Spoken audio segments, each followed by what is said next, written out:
Bonjour Alain Finkielkraut. Bonjour Jean-Robin. Merci de nous recevoir chez vous donc pour Enquête et Débat. Alors nous connaissons votre méfiance envers Internet, donc c'est d'autant plus apprécié. Le fil rouge de cette interview sera la liberté d'expression, si vous en êtes d'accord. Mais avant cela, une question sur votre livre, votre dernier livre, celui qui vient de sortir il y a quelques mois. On serait tenté de dire, enfin je serais tenté de dire, encore un livre sur la Shoah, sachant que vous avez pu vous exprimer à de nombreuses reprises sur le fait que peut-être qu'on en faisait trop sur la mémoire, notamment du génocide des Juifs, et que cela pouvait accélérer l'antisémitisme plutôt que de le freiner. Il ne s'agit pas d'un livre de moi, il s'agit d'une réunion, une collecte d'émissions sur France Culture. Et mon éditeur, François Azovi, a constaté en effet que ce thème était un des sujets récurrents et il a trouvé judicieux donc de publier ce volume. Il est vrai, et je le dis dans ma préface, que j'étais un peu gêné, un peu réticent, justement à cause de cette exaspération que je sens poindre à l'égard de la mémoire de cet événement, des dépositaires de cette mémoire et de cet événement lui-même. Simplement, je crois qu'il faut savoir aussi résister à ce chantage, même si parfois il s'agit d'un chantage intérieur. Je trouvais utile et fécond que la conversation que j'ai eue avec Daniel Mandelson sur ce livre si beau, Les Disparus, ou que ma conversation avec Gita Sereni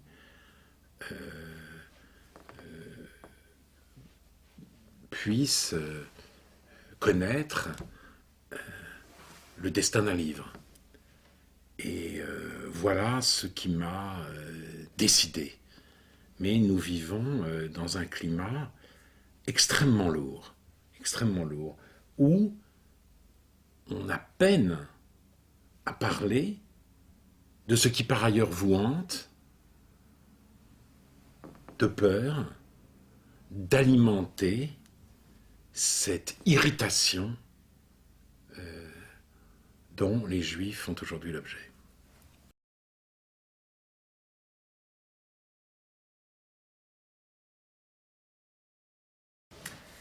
Très bien, alors, deuxième question, toujours sur Éric Zemmour. Il fait partie des quelques personnalités médiatiques avec vous, avec Robert Ménard, avec Yvan Rioufol, avec Natacha Polony, avec Elisabeth Lévy, Éric Brunet et quelques autres, à être classés, à tort ou à raison, parmi des réactionnaires. Comment expliquez-vous qu'il y ait à la fois si peu de personnalités médiatiques, mais que ces quelques personnalités soient très médiatiques? Alors d'abord, à tout seigneur, tout honneur, le premier à avoir dressé la liste des réactionnaires est Daniel Lindenberg en 2002, dans son livre Le rappel à l'ordre. Et là, il s'agissait d'une mise en cause de certains intellectuels. Il avait fait ce travail de recherche sous la houlette de Rosanvallon, de Pierre Rosanvallon, et c'était un moment de grande recomposition politique dans l'intelligentsia. L'antitotalitarisme se brisait en deux. Pour la gauche rosanvallonienne, l'union antitotalitaire avait vécu. Il était temps de reprendre ses billes. Il était temps de redonner force et vigueur au clivage gauche-droite. Et donc, on allait désigner le nouvel ennemi, la droite intellectuelle. Et c'était Pierre Manant, Michel Houellebecq, Philippe Muret, Marcel Gauchet, et j'étais parmi les heureux élus, car franchement, par rapport à la liste d'aujourd'hui, c'était une dream team. Mais là commençait de flotter, derrière réactionnaire, l'accusation ultime, suprême, dévastatrice, l'accusation de racisme. Elle visait d'ailleurs notamment, dans cette histoire, Houellebecq et Pierre Manant. Ils auraient stigmatisé l'islam. Depuis. Et donc, c'est au début du XXe siècle que la mode des listes noires a connu en France un regain de faveur. En effet, la parenthèse antitotalitaire se fermait. Il y a eu une époque, dans les années 80-90, où on pouvait discuter dans l'intelligentsia. Je me souviens notamment des premières rencontres de Pétrarque organisées à Montpellier, sous l'égide, par France Culture, sous l'égide de Jean-Marie Borzex, et il y avait des gens de la revue Commentaire, de la revue Esprit, de la revue Le Débat. Ça discutait dans tous les sens, sur un certain nombre de bases communes, avec de véritables divergences, et dans un climat d'amitié. On se découvrait les uns des autres, et on se découvrait avec plaisir.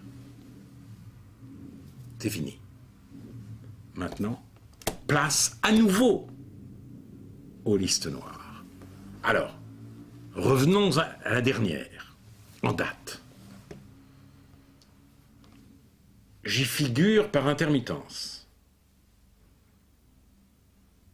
Je suis désigné par certains médias, épargné par d'autres.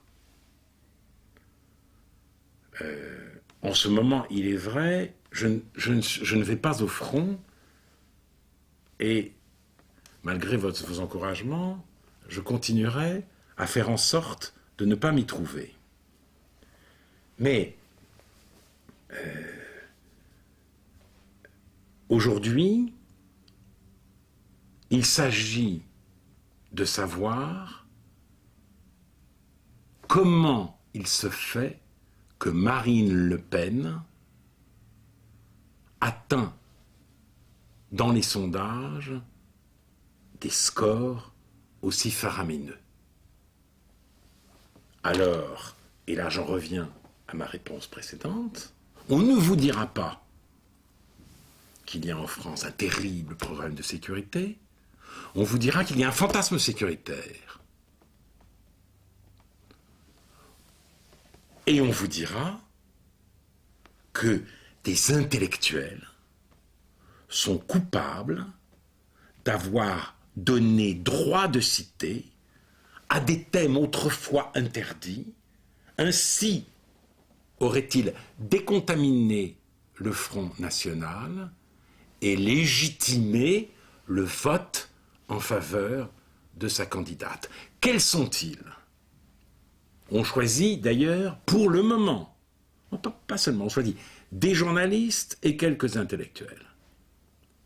Puisque, je ne sais pas si vous avez vu, dans la dernière liste en date d'Ariane Chemin, pour le Nouvel Observateur, il y avait Luc Ferry. Donc, en effet, Yvan Rioufol, Natacha Polony, Éric Zemmour, Elisabeth Lévy. Le cas de Robert Ménard est un tout petit peu différent. Peut-être croit-on aujourd'hui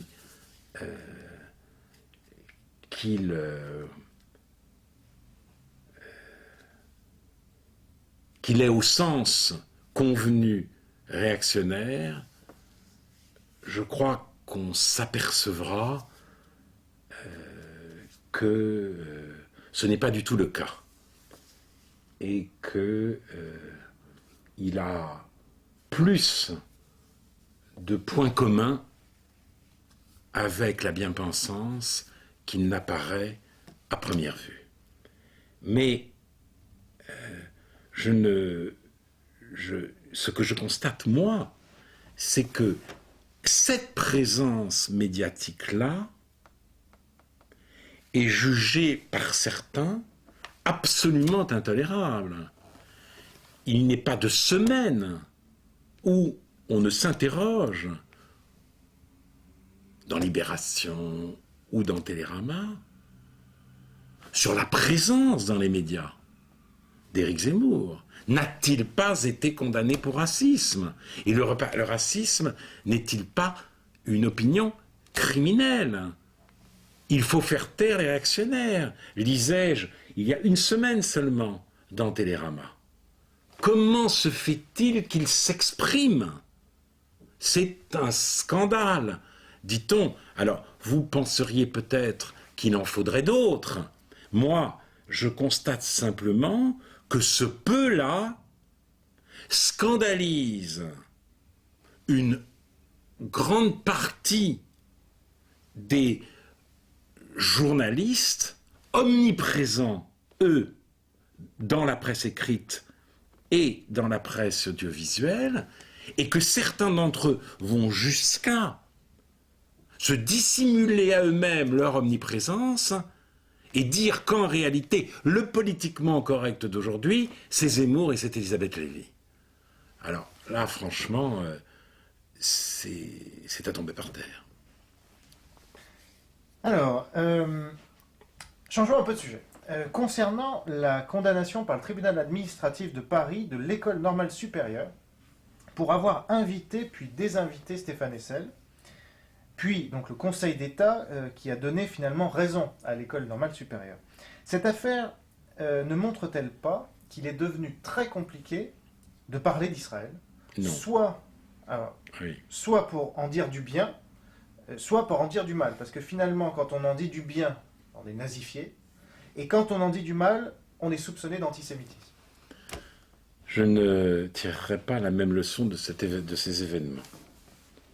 Je voudrais d'abord marquer mon soutien à Monique Cantos-Berber. Elle a fait preuve dans cette affaire d'un très grand courage.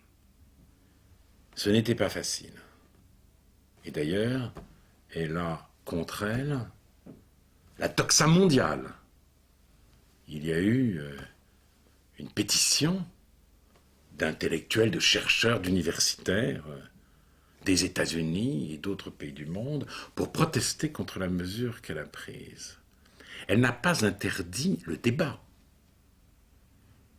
Elle a interdit le meeting. Son propos est d'organiser à l'École normale supérieure un débat contradictoire sur Israël. Et c'est impossible. Parce que ceux-là même qui, à l'école, protestent contre cette mesure au nom de la liberté d'expression, refusent qu'une parole non antisioniste puisse s'exprimer à l'école. C'est aujourd'hui, rue d'Ulm, vous organisez une discussion entre, d'un côté, un signataire de J-Call, c'est-à-dire un partisan d'Israël, critique du gouvernement israélien, un défenseur d'Israël, critique du gouvernement israélien, et partisan d'une paix négociée avec les Palestiniens, d'un côté, et de l'autre côté, un adversaire d'Israël, ce débat sera à coup sûr interrompue par les élèves militants de l'école normale supérieure. Voilà où nous en sommes. Vous avez un intellectuel israélien qui a écrit un livre pour le moins controversé, Comment le peuple juif fut inventé. Comment fut inventé ce peuple qui, depuis des générations et des générations, célèbre la sortie d'Égypte. C'est quand même curieux. Mais admettons. Eh bien, Shlomo Zand, à l'école normale supérieure, s'est exprimé tout seul. Jamais il ne sera venu aux élèves qu'il invite l'idée de mettre face à lui, par exemple, cet autre historien, professeur à l'école des hautes études en sciences sociales, Maurice Kriegel, qui aurait des choses à lui répondre. Ou par exemple, Claude Klein, qui a publié un article critique très intéressant dans les temps modernes, ou Mireille Hadas-Lebel. Cela n'est tout simplement pas possible. Shlomo Zand parle tout seul. L'antisionisme parle tout seul. Et de toute façon, on ne va pas parler avec des assassins d'enfants, car il faut se souvenir qu'il y a eu un autre meeting à l'école normale supérieure, même pas un meeting, une table ronde sur le sionisme, organisée à l'initiative de Yves-Charles Zarka et de Raphaël Drey, et des élèves de l'école, avec Yohanan Ilkira, un Israélien de gauche, qui publiait un livre sur le négationnisme. Eh bien, cette table ronde a été perturbée au cri de sionistes assassins d'enfants. Voilà la situation où nous sommes. Ce qu'on appelle très vulgairement, très grossièrement, le sionisme, n'a plus droit de citer dans l'université française. L'antisionisme veut être la seule parole autorisée. Monique Otto-Sperber a une autre idée de la discussion intellectuelle et a fortiori académique. Elle estime qu'il y a place pour le débat, qu'il y a même sur un sujet pareil, sur un sujet aussi douloureux, aussi sensible, nécessité du débat, nécessité du contradictoire, et c'est précisément ce pourquoi elle plaide, mais elle plaide en vain, à cause du fanatisme de certains élèves, de certains chercheurs et de certains professeurs, parmi les plus illustres de l'école normale. Bien, alors, revenons sur les médias, si vous le voulez bien, avec votre ami Renaud Camus, qui a déclaré très publiquement que les médias étaient jadis les principaux défenseurs de la liberté d'expression et qu'ils en sont devenus les premiers ennemis. C'est une déclaration forte. Est-ce que vous êtes d'accord avec cette assertion? Et petite incise dans cette question, est-ce que, pourquoi avez-vous arrêté quasiment totalement de critiquer la télévision depuis environ 10 ans pour ne critiquer qu'Internet en termes médiatiques? Je pense que j'avais dit ce que j'avais à dire sur la télévision. Puis ça n'a jamais été ma spécialité de critiquer la télévision non plus. Mais ce que je pense aujourd'hui, c'est que nous vivons une grande homogénéisation du paysage médiatique. Je crois que les différences entre le Nouvel Observateur, Le Point, Le Monde, Libération et Marianne vont en s'atténuant. Certains transferts, d'ailleurs, l'attestent. Il fut une époque où il eût été inconcevable que Jacques Julliard fut l'éditorialiste de Marianne. Marianne était un journal républicain populaire, qui s'opposait à la ligne jugée par eux, par Marianne Bobo, du Nouvel Observateur. C'est fini. C'est fini. Et d'ailleurs, les uns et les autres, chacun garde sa spécificité, bien sûr, mais les uns et les autres dressent les mêmes listes noires. C'est très intéressant. Et le point s'y est mis. Donc, c'est, je crois,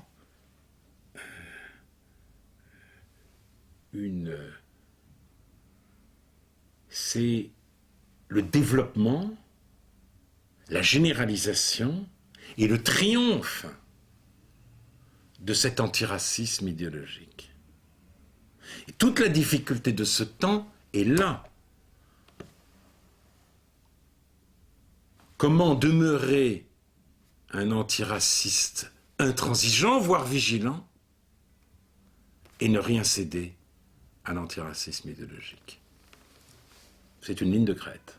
C'est vraiment une ligne de crête. C'est extrêmement difficile. C'est une nécessité absolue de l'intelligence.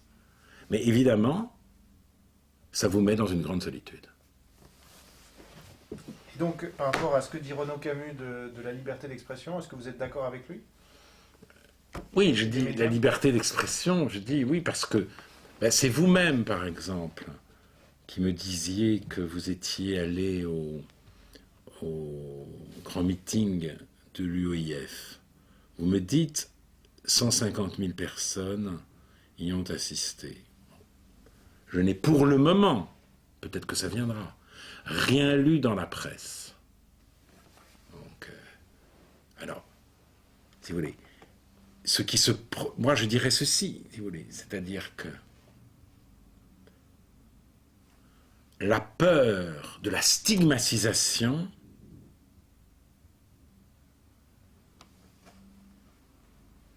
débouche sur une espèce de cécité volontaire. On ne veut pas y aller voir, et on veut d'autant moins y aller voir qu'on s'est mobilisé comme un seul homme, et c'est ça le problème de la presse, c'est son côté comme un seul homme, contre l'idée même d'un débat sur islam et laïcité, comme si l'islam posait le moindre problème à la laïcité française. Voilà où nous en sommes. Et ce n'est pas c'est pas seulement la liberté d'expression qui est en cause, c'est la liberté de voir ce que nous voyons. C'est le droit d'ouvrir les yeux. Et puisque j'en suis là, j'ai été moi-même très étonné par le tollé qu'a suscité la demande de certains juifs religieux d'obtenir une exemption et de passer les concours des grandes écoles le lendemain du Seder, à charge pour eux d'être reclus pendant que les autres élèves passeraient leurs épreuves. Alors je sais que ce sujet est très délicat. Lorsqu'en 1989, j'ai moi-même commencé de militer pour l'interdiction du voile, à l'école, j'ai dit qu'il ne fallait pas faire d'exception pour les juifs et qu'il fallait sans doute aussi, même si le problème n'était pas du même ordre, interdire la kippa. Je reste sur cette position. Cependant, ces arrangements et ces accommodements accompagnent la laïcité depuis toujours. Ils me paraissent, moi, dans la mesure où ils concernent une poignée d'élèves, parfaitement bien intégrés à la société française par ailleurs, tout à fait anodins et même légitimes. Je conçois qu'on puisse penser le contraire, au nom d'une certaine rigueur laïque. Mais ce que j'ai du mal à accepter, c'est ce climat de scandale. C'est Mediapart, sortant l'histoire, pour accréditer l'idée du deux poids, deux mesures.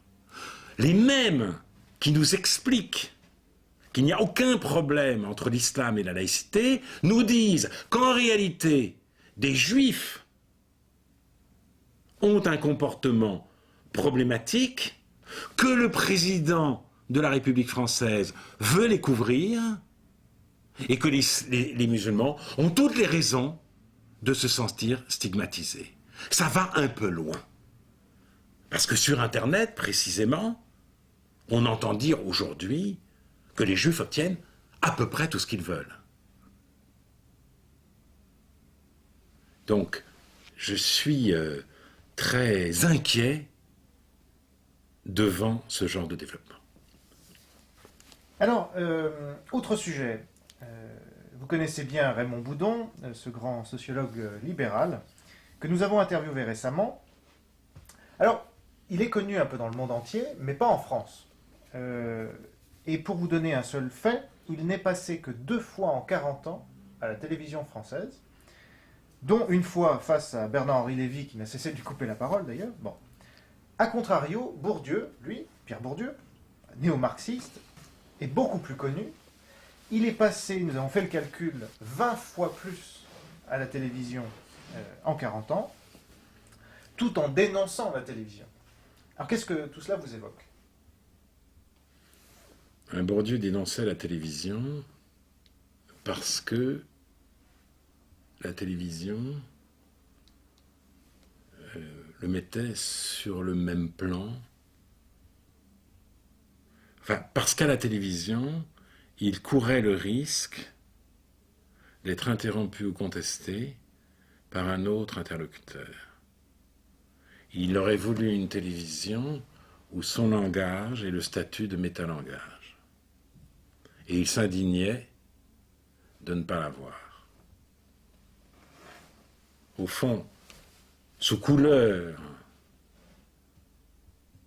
de dénoncer le caractère commercial de la télévision, il dénonçait son caractère démocratique.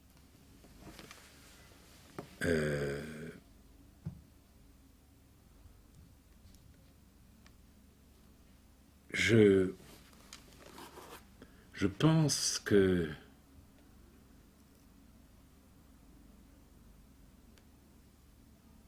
Bourdieu, autre subterfuge, autre imposture, parlait au nom des dominés, mais il incarnait l'idéologie dominante.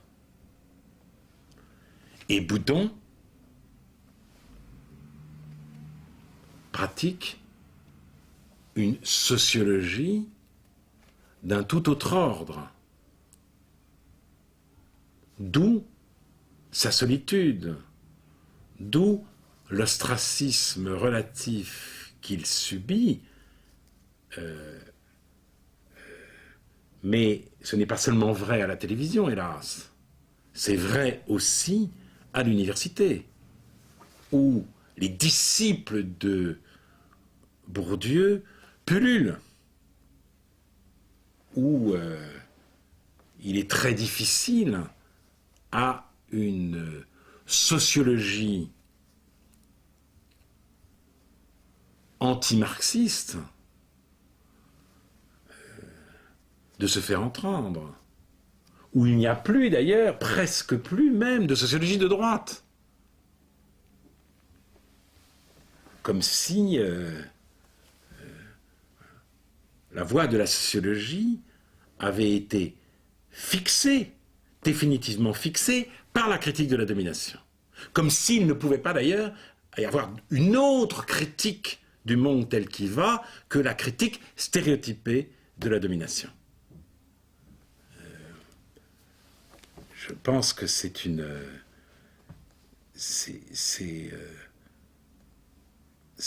un malheur. Alors, pour revenir à la télévision elle-même, c'était, je crois, l'une des finalités que s'était fixé Frédéric Tadei, d'en finir avec cette arrogance, cette mainmise de l'idéologie. Le problème, c'est que peut-être il n'a pas assez d'oreilles pour entendre les pensées qui méritent d'être entendues et qu'il s'est parfois, je dis bien parfois, laissé abuser dans son souci d'ouvrir le champ par des paroles provocatrices. Voilà. Ça aussi, c'est comment la télévision peut-elle s'ouvrir tout en résistant à ce que la provocation peut avoir de cheap. Alors, parlons un peu de censure, parce qu'on parle de liberté d'expression, mais sur l'efficacité de la censure. Ça, c'est intéressant. Et parlons de gens que vous abhorrez, et c'est de notoriété publique, je vais vous froisser un peu, mais en prononçant leur nom, Dieudonné et Alain Soral. Est-ce que la censure à leur rencontre a été efficace ? On voit aujourd'hui Alain Soral vendre son dernier livre plus qu'il n'en a vendu quand il passait à la télévision chez Ardisson notamment, et Dieudonné faire sale compte 2 fois par soir, 4 soirs par semaine, et être reçu en héros par le président iranien Mahmoud Ahmadinejad, sur lequel il a fait un spectacle entier qui s'appelle Mahmoud. Écoutez, bon, moi j'ai pas... je pense que la civilisation,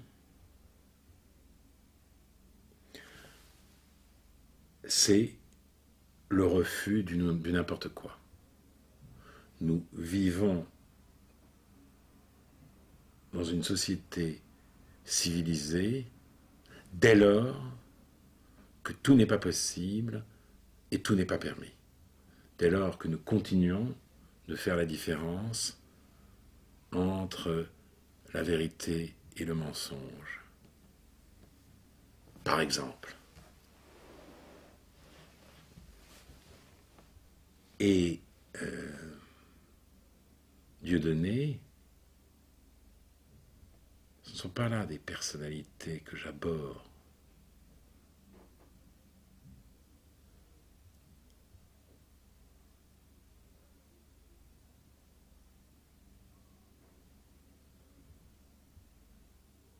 C'est même beaucoup leur accorder que de les abhorrer.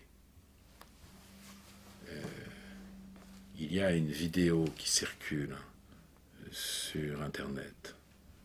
On y voit Dieudonné répondre à des questions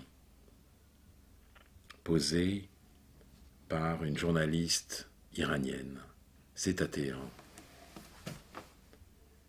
Il y décrète qu'il n'y a aucune liberté d'expression en France parce que la France est aux mains des sionistes.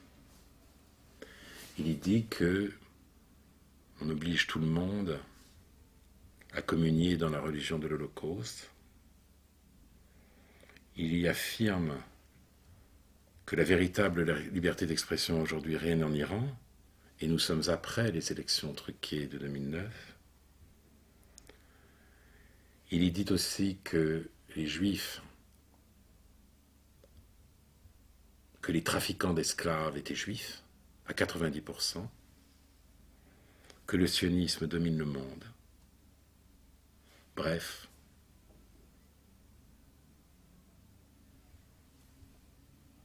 sa haine à lui s'exprime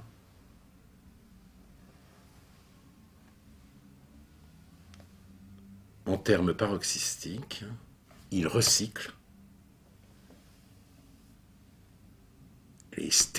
les poncifs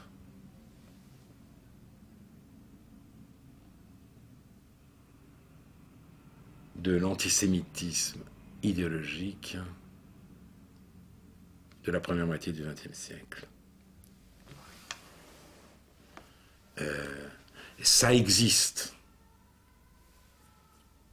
Oui. Est-ce que ça doit, en plus, avoir le droit d'exister? Non. Il existera en se passant du droit. Voilà ce que je peux dire. Quant à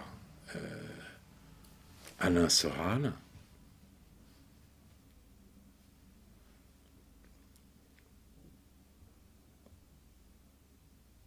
il fait une fixation sur les Juifs.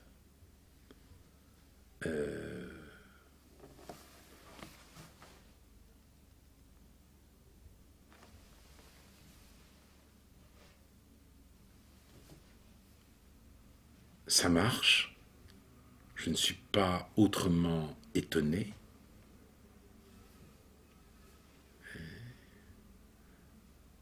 L'antisémitisme n'est pas mort. Nous devons en prendre acte. Il se nourrit d'ailleurs, parfois,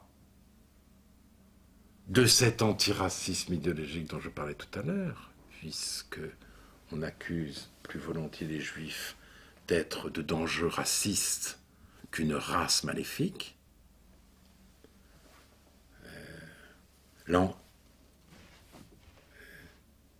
Qui faire, si vous voulez. Je ne vois pas pourquoi on devrait, en plus, abolir la législation condamnant l'appel à la haine raciale. Ils en tirent argument pour se présenter comme des persécutés. Oui, mais la fonction du droit, le droit a une fonction symbolique et son importance ne se mesure pas seulement à son efficacité. Très bien. Alors, quelques dernières questions. On a des souscripteurs. Alors si quand même, il y a une chose qui m'étonne, et je suis très étonné que les journalistes, si vous voulez, qui interrogent Marine Le Pen, ne cessent de la confronter aux déclarations odieuses de son père, et ne s'interrogent jamais sur ses liens passés avec Alain Soral. Car, il est vrai, elle a pris ses distances avec ce qu'il y avait d'antisémite dans le discours classique du Front National, et c'est une des raisons de son succès. Mais quand elle a engagé Alain Soral dans ses équipes, elle savait très bien qui il était. Il n'a jamais rusé. Ce n'est pas un tricheur. Il jouait carte sur table. Il affichait ses terrifiantes convictions. Ensuite, elle l'a congédié, semble-t-il, mais tout de même, cette liaison intellectuelle, politique, jette malgré tout un doute sur la sincérité des révisions auxquelles elle se livre actuellement.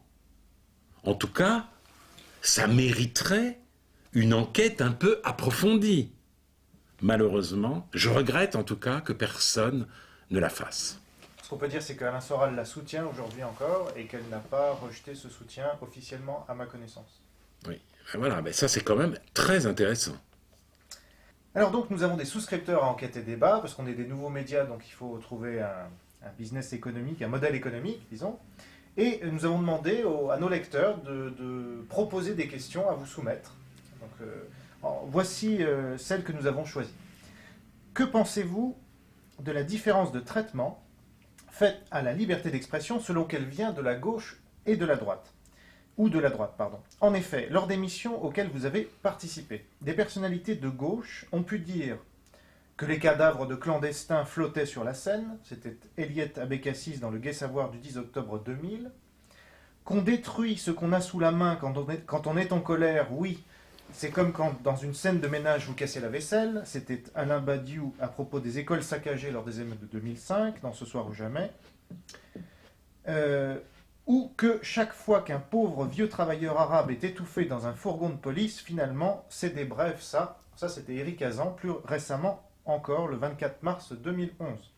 Et sans plus susciter d'émotion que cela. Alors, personnellement, je ne me classe pas à droite. Si j'ai un credo, c'est celui du philosophe polonais Kolakowski, je suis conservateur, libéral, socialiste. Donc, voilà. Et je défends une idée de l'école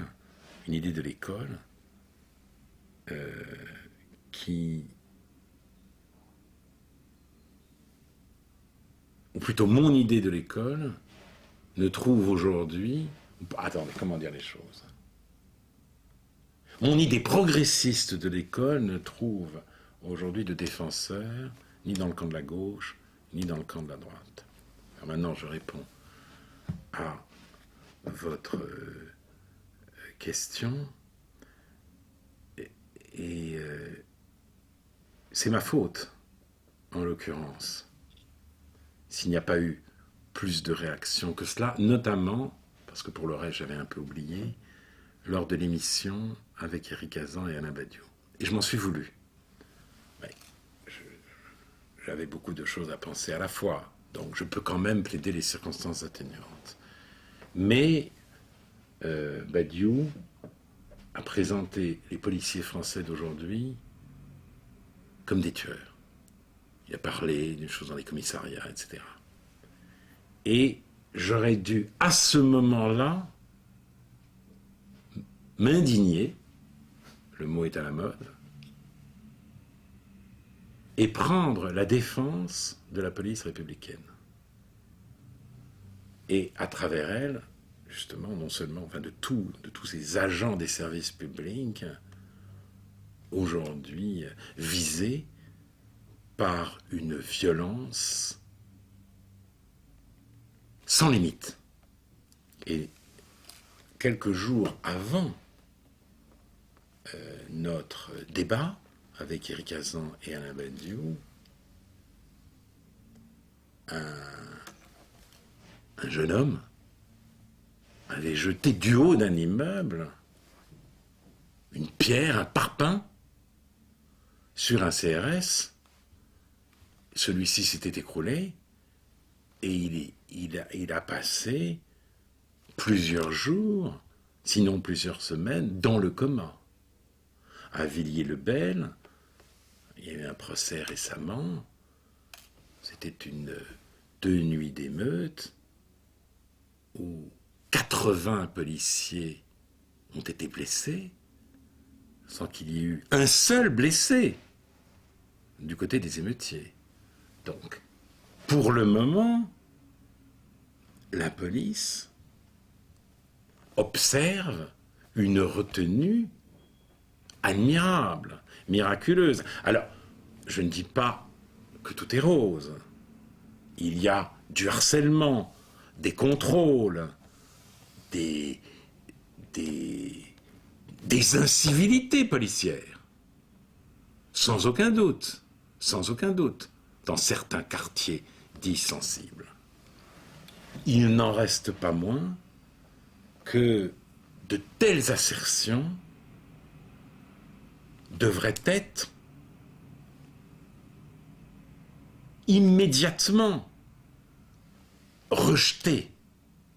Et là où je rejoins ce lecteur, si l'invité ne le fait pas, parce qu'il a la tête ailleurs, ou parce qu'il ne peut pas répondre à tout, c'est le rôle, en effet, de l'animateur.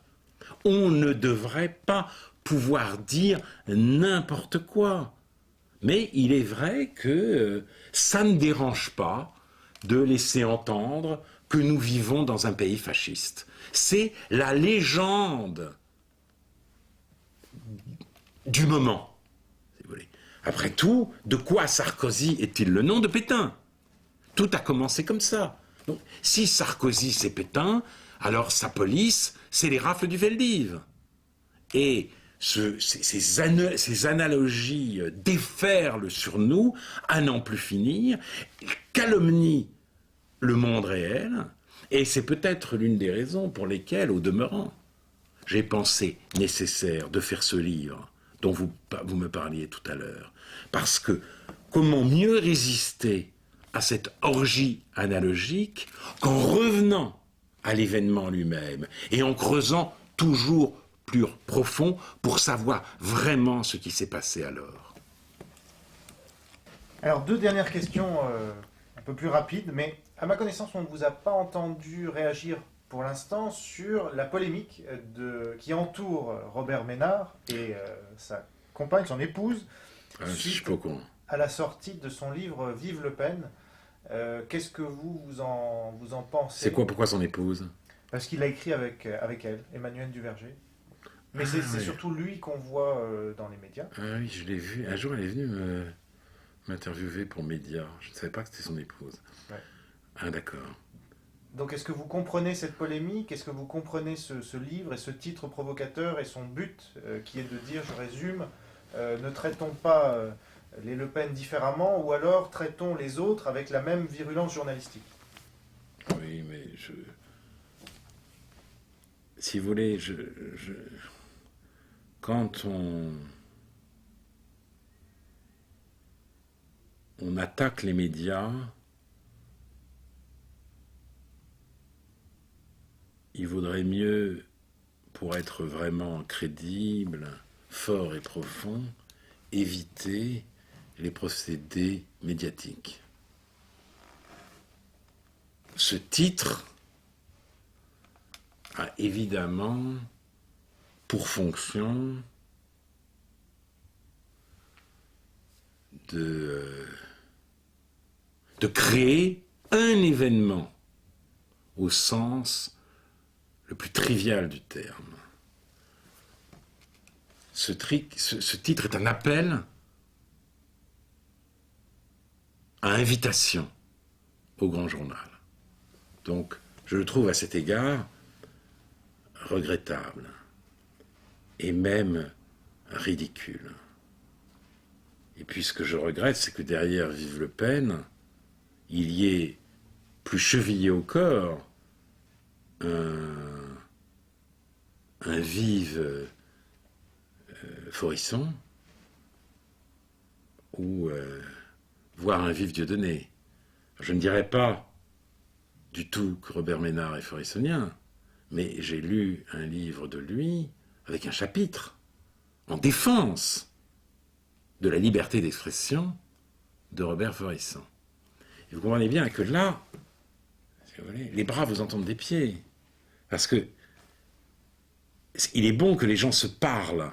Et la liberté d'expression doit permettre à toutes les opinions, à toutes les sensibilités de se faire entendre. Si, cependant, la différence entre le fait et l'opinion n'est pas défendue et respectée, à ce moment-là, vous n'assurez pas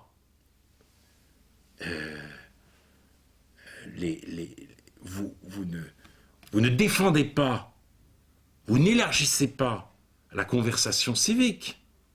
Vous la rendez impossible. Et en guise de conversation, vous avez, comme d'ailleurs c'est souvent le cas sur Internet, des discours psychotiques qui se croisent. Il y a ceux qui pensent qu'il s'est passé quelque chose au 11 septembre, et il y a ceux qui pensent qu'il ne s'est rien passé de ce qu'on croit. Et c'est plus une conversation, ça. C'est là, c'est presque la fin du monde. Donc, bon, je veux dire, et on est stupéfait d'avoir rappelé l'évidence de cette distinction à un journaliste. Et pourtant, tel doit être le cas avec Robert Ménard.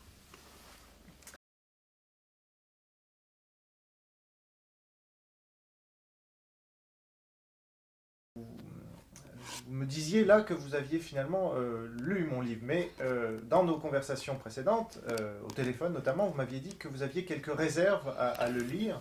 Alors je rappelle, donc, ça s'appelle La position du missionnaire, hein, donc c'est un titre très provocateur, mais aussi humoristique, et je trouvais que ça vous décrivait bien, et en même temps c'est un livre assez tendre, parce que je reconnais très volontiers que vous m'avez beaucoup influencé dans ma pensée, et je trouvais à cette époque-là, donc en 2009, que vous méritiez ce livre, c'est-à-dire qu'il y avait eu tellement de livres et d'articles à charge, que je voulais faire un livre, non pas à décharge, mais un livre plutôt honnête. C'est-à-dire qui reconnaissent vos erreurs quand vous en commettiez selon moi. Bon. Mais je dois vous dire que ce livre a été refusé par une vingtaine d'éditeurs, alors que certains étaient prêts à l'éditer. J'ai même signé un contrat avec Max Milo qui voulait un livre à charge. Et ils l'ont refusé quand ils se sont rendus compte que c'était un livre ni à charge ni à décharge. D'autres éditeurs étaient prêts à publier un livre complètement à décharge. Ah, quand même. Aussi, voilà. Donc, qu'est-ce que ça vous évoque? Alors, j'aimerais bien que vous me disiez quels sont les éditeurs qui voulaient un livre à charge. En privé, alors, parce que...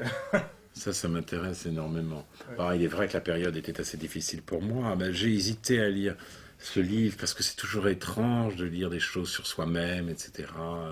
Puis tout d'un coup, un livre, on devient... On reçoit une identité consistante, substantielle, etc. Alors j'hésitais, si vous voulez. Puis j'avais peur, en effet, des attaques. Je me protège aussi. Et puis on m'a dit que ce livre, finalement, était en effet plutôt tendre, comme vous dites. Et puis j'étais, je dois dire, froissé par le titre.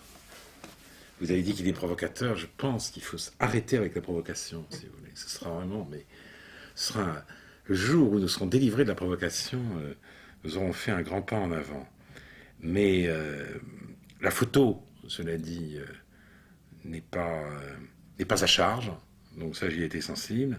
J'ai lu le livre. J'ai constaté que vous aviez fait un travail extrêmement scrupuleux. D'abord, vous aviez lu les livres et que vous étiez tapé, si j'ose cette expression, un nombre considérable d'émissions de télévision et de radio. Et vous en aviez souvent retenu des moments importants. Et pour moi, ça a été assez émouvant parce que j'avais oublié, bien entendu, les 3/4 de ces interventions. Et vous citiez des choses que je pouvais, en général, reprendre à mon compte. Et en plus, ça faisait une sorte d'inventaire, un aide-mémoire absolument extraordinaire. Donc, et puis, vous restituiez, je pense, mon itinéraire avec une grande intégrité. Alors, bien sûr, depuis ce livre, j'ai écrit autre chose, et notamment un ouvrage qui m'est cher, et qui prouve que je ne suis pas seulement un missionnaire, que ma veine n'est pas toujours militante ou interventionniste, puisque c'est un livre sur la littérature. Et donc c'est un aspect aussi, une dimension de mon travail qui compte énormément pour moi. Quand j'interviens, j'essaye de ne pas cesser de réfléchir, mais pour réfléchir, j'ai besoin aussi de me mettre un peu à l'écart. Voilà, donc ce serait peut-être la petite correction que j'apporterais à ce livre. Donc je serais comblé s'il avait un autre titre. Mais bon, voilà. Très bien. Merci beaucoup.